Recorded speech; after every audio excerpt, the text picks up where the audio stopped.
The broadcast is now starting. All attendees are in listen-only mode. Good morning. Welcome to the Thursday morning briefing. I'm Eric Seymour with the National Weather Service in Wakefield.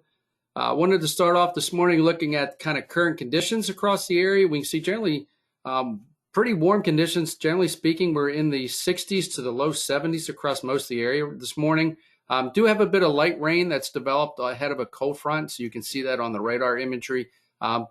Big thing we're seeing there is we're really not seeing a lot of intensity. It looks a little bit more impressive on radar than what we're actually seeing hitting the ground. Let me pull up the kind of some of the radar imagery here. And you can see, looks, like I said, looks fairly impressive on radar.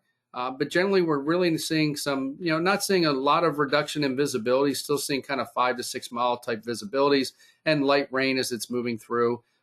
Expect to see a little bit more enhancement as we get further to the coast as we go through the day. But overall, generally fairly some light rain, not a whole lot in the way of precipitation, heavy precipitation expected with this, and it should move through the area as we get through by evening hours. So let me kind of pull this away, and we'll take a look at kind of the overall pattern for the next couple of next 4 or 5 days.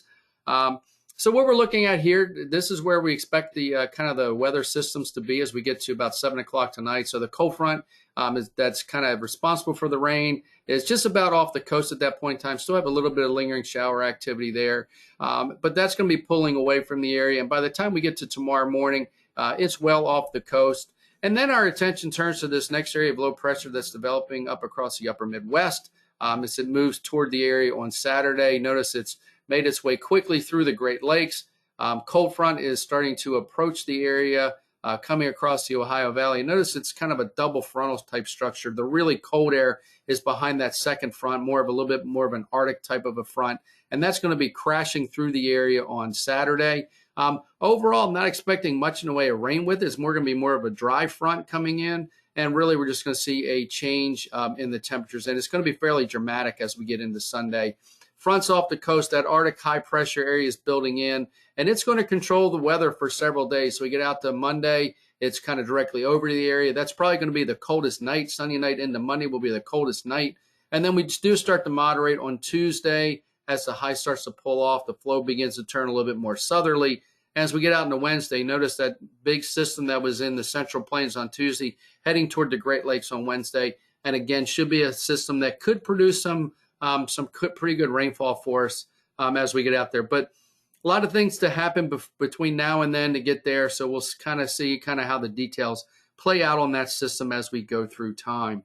So at this point, let's jump into some of the slides, and we're going to go over kind of some of the things that are in the slides at this point. So the first thing we're going to take a look at is we're going to take a look at the rainfall. So this is the rainfall for today. It's through 72 hours through Sunday morning, but really all of it's going to be encapsulated in what falls today. So you can see there is a little bit of light precip out in Louisiana in those areas. That's going to be dropping southeast as we go through the day today. Again, the heaviest is expected to be kind of east of 95 in the Tidewater down into northeast North Carolina, maybe creeping up onto the Virginia portion of the Delmarva. And really that's just because we got a little bit more moisture as that front comes in. So it's a little bit drier in the central part, got a little bit more moisture in the southeast. So it kind of helps the rainfall totals just a little bit. Maybe we see a quarter of an inch, maybe somebody comes in with a third of an inch. But really that's kind of what we're expecting from a precipitation standpoint. And really we're looking this afternoon into the evening hours. And by the time we get to about midnight, really that fronts off the coast, precip threat should be ending and things should be improving.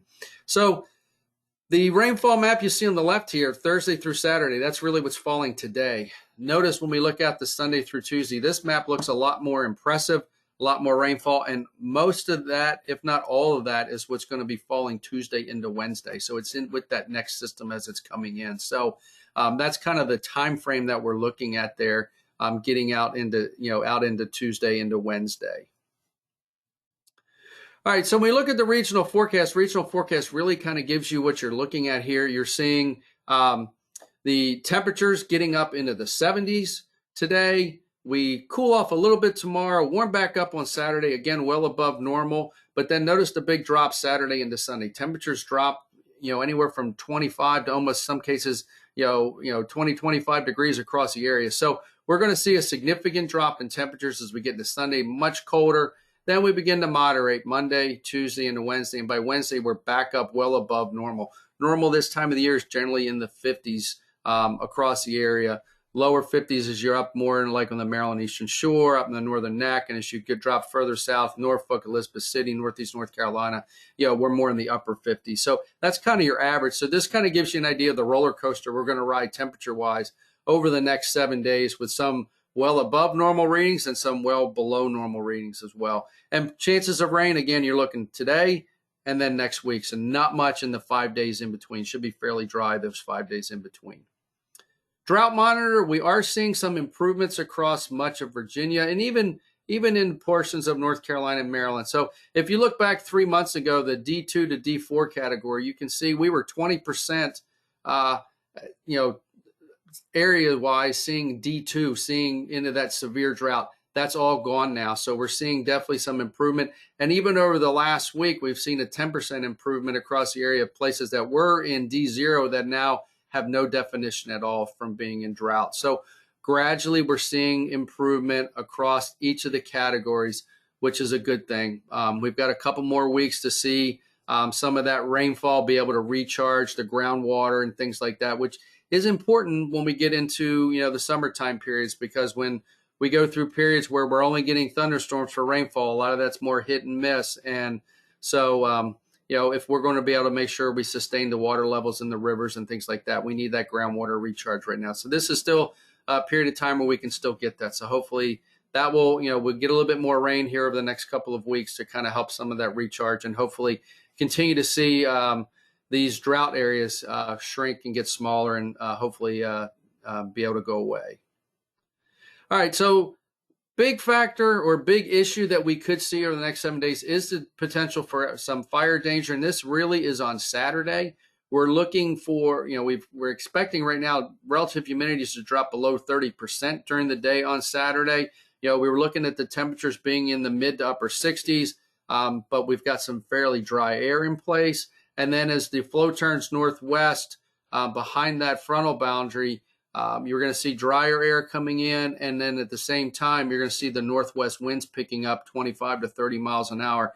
Put all of those things together, it does set the stage that we could have an enhanced risk for some fire initiations, and also any fire that does start is going to be able to kind of go, spread pretty rapidly. So that'll be something we'll definitely be keeping an eye on. Remember, we do still have the burn ban in place for Virginia until after 4 p.m. every day. So hopefully that limits some of the potential issues. But again, this will be something we'll definitely have to be keeping an eye on to see how dry we actually do get as that front comes in and how strong those winds will be. But right now, definitely need to be taking that in consideration Saturday afternoon and even potentially into Saturday evening before, the temperatures, start to drop down, and hopefully that humidity level rises back up. So just keep this in mind as we go through the next day or two. All right, looking at your marine threats right now from the marine threats, we do have a pretty good chance for seeing some small craft conditions. Looks like we got two opportunities today with the frontal boundary going through, and then again Saturday into Sunday, again another round of small craft conditions likely. Notice we're not seeing much in the way of chances for gales or anything stronger than that. So it looks like small craft will be as high as we get with these two. And again, you can see looking at the maps, the risk being today into tonight, things kind of taper off Friday afternoon.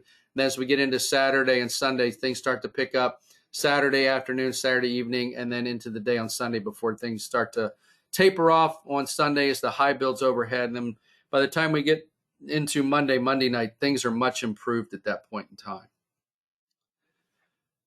And looking at your marine, looking at the threat based upon winds and waves, you can see winds getting up into the 30 knot range, and a lot of that really is focused on Saturday afternoon into Saturday night, Sunday. And with that event, the one for tonight, we're really more 20, 25 knots, kind of on the bottom end of the criteria from a wind perspective.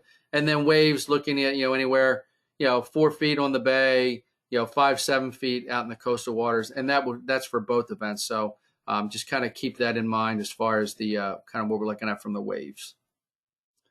And here's your marine forecast. And again, wanted to highlight here the Saturday afternoon into Sunday time period. You can see there the big bump up in the winds. Again, that's with that cold air coming in from the northwest behind that Arctic boundary that's dropping in on Saturday.